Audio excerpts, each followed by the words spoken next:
Welcome to the Peerless YouTube channel. I am Caitie North, and this is the third class in our flower series. And today we're going to be doing peonies. So I think peonies are not really in season right now, so I looked for them.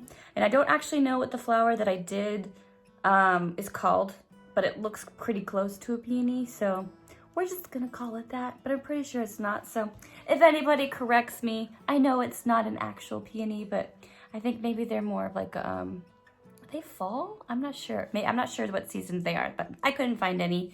And this is for Cassie. So I hope you love your peony flowers, and I wish I was closer to paint with you, but happy Mother's Day. And yeah, I can't wait to see your guys' flowers.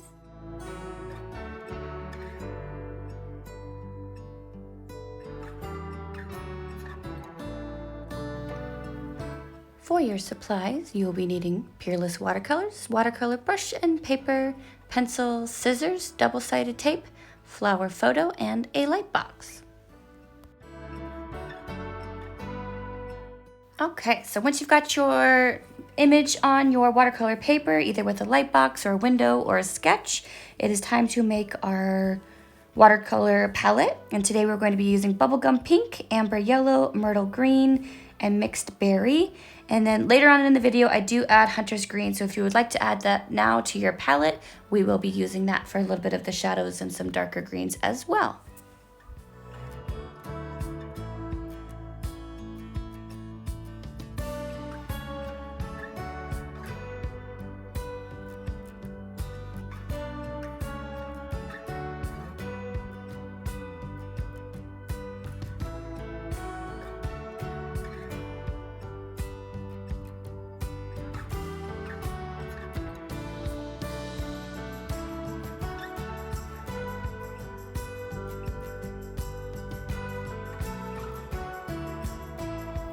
All right, so now we are ready to start painting. We are going to be doing each petal by itself and on its own, kind of like the tulips, but a little bit differently. So the thing about how cool these flowers are is that there's so many petals and they're so close together.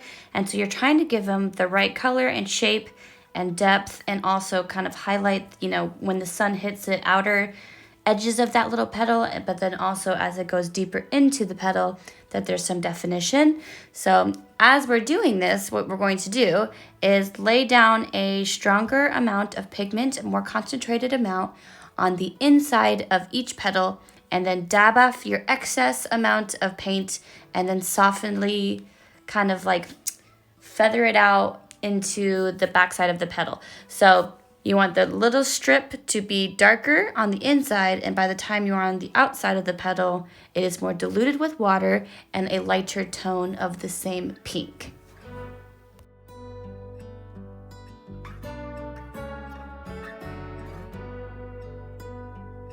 And as you can see, as I'm working around, I'm kind of going in a spiral pattern just to kind of give the chance of the petal next to it enough time for it to dry, because I don't want those two petals blending together. I do go back and add more details. This is just the first wash, but it is just a good idea to work in kind of a spiral pattern all the way around your flower to give those a little bit more, you know, a little bit more time to dry. So again, you can see the closer the petal is into the center of the flower, the darker it will be. And then if it's a larger amount of petals showing, you're still gonna get that little strip of the line that's darker and then more diluted and softer as the petal goes out.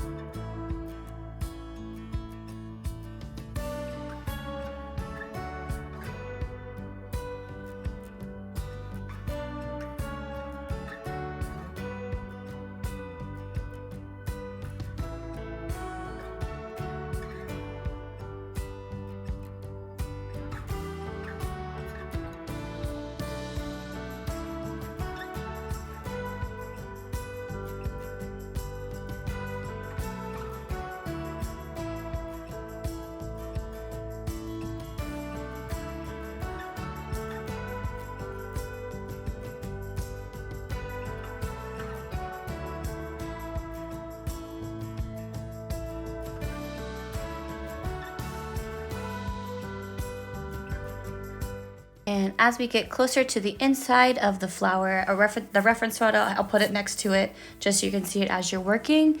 It helps to have that reference photo so you can really see where those darker kind of like folds in the petals and like the really deep shadows that kind of give that inner section more of that round shape. So if you're just kind of, yeah, as you're working, look back and forth between your reference photo and your painting. You will add darker shadows later in the next wash, but you can also just start laying a little bit more down. You don't have to do as much of a gradient between the dark to the light when it's in those darker areas. So just look at your reference photo.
right, so now that we're done with the first wash of the gradient of the petals, light to dark, or I guess it's more dark to light, of that pink bubblegum color, we are now going to do the second wash, which gives it those more intense shadows and kind of the folds and layering of the petals. And I mix the bubblegum with the mixed berry and just, you know, keep back and forth between the reference photo and there, really making that center kind of cluster of petals more of a rounded shape. And then where those really deep areas where the shadows go deep into the flower, you want the second wash of the color too. And yeah, just looking back between your reference photo and then kind of keep building out all of those shadows.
So at this point, I actually kind of liked the flower where it's at right now.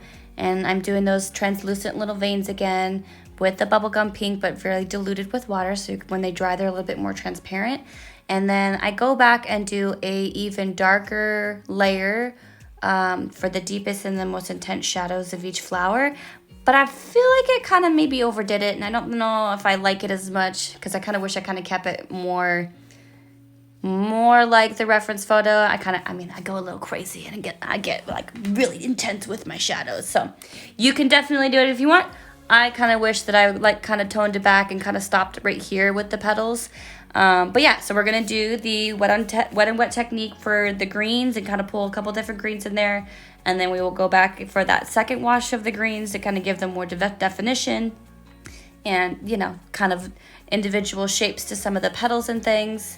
But yeah, right now it's just the diluted bubblegum pink for the veins. And then you can see, you can see right now I'm going back again with an even darker, I think I used the mixed berry just by itself and to give those really intense shadows more definition. But I don't know, I think it might be too dark. So I'll leave it up to you if you want to do that or not.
now we're just doing the wet on wet technique, and a little bit between the myrtle green and the hunter's green, and doing the leaves and the stems of each flower, and kind of getting a little bit more of the shape of them.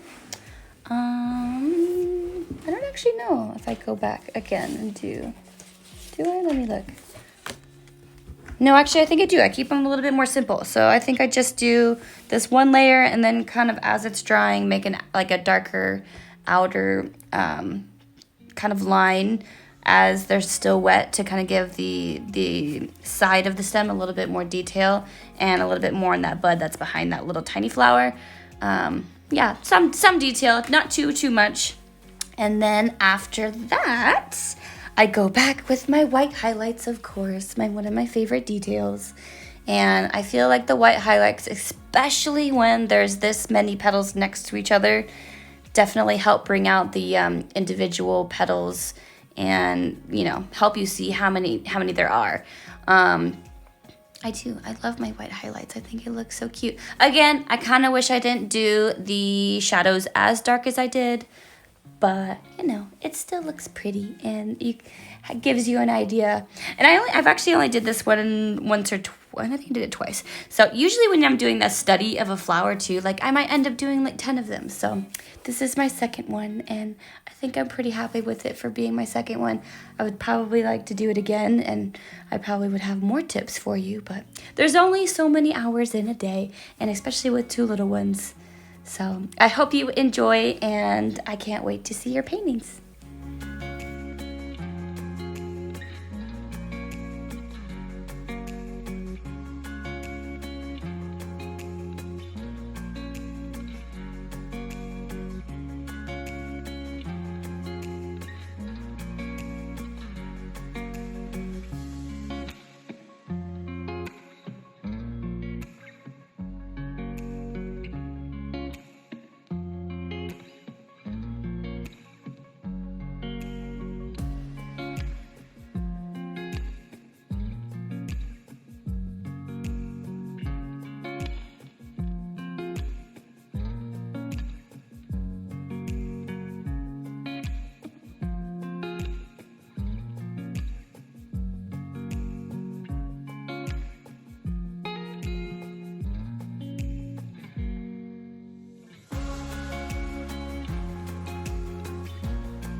Thank you so much for watching. Make sure to like and subscribe and share with your friends, and we will see you next time.